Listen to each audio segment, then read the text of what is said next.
Tell you some important points that is related with the narration. Okay, let's begin. यहाँ पे क्या लिखा गया? डायरेक्ट स्पीच में लिखा गया है हार्दिक सेड टू बुमराह. हार्दिक ने बुमराह से कहा please tell me your technique of your bowling style. कृपया अपने बॉलिंग स्टाइल के अपने टेक्निक को मुझे बता दीजिए. तो मुझे लगता है अच्छी रिक्वेस्ट की गई है हार्दिक जी की.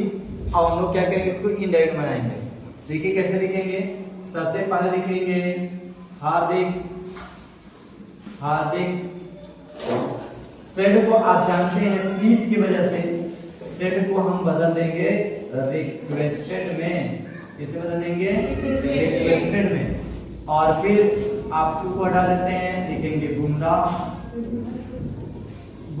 लिखेंगे.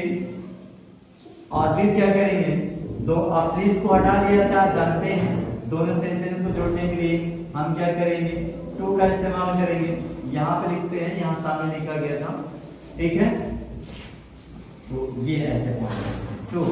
और टेल के लिए क्या करेंगे, आप टेल लिखेंगे. इंपॉर्टेंट बात यहाँ से आप स्टार्ट होती है. मीन चेंज होगा, सब्जेक्ट के अनुसार चेंज होता है. सब्जेक्ट में हार्दिक है और हार्दिक का जो प्रोनाउन होगा ही होगा. और उनका ऑब्जेक्टिव कैसे लिखेंगे, तो ये का ऑब्जेक्टिव कैसे होता है, हिम होता है. और फिर योर आ गया, ये पोसेसिव केस है, ऑब्जेक्ट के अनुसार बनेगा. ऑब्जेक्ट में भी बुमराह है, बुमराह का सब्जेक्ट ही होगा. ही का पोसेसिव क्या होता है, हिज होगा. क्या होगा, हिज होगा. और फिर टेक्निक को ऐसे लिखेंगे, टेक्निक लिखेंगे. और इसके बाद लिखा गया ऑफ भी लिखेंगे, योर लिखा गया. फिर सेकेंड पर्सन नाउन बुमराह के अनुसार बदलेगा.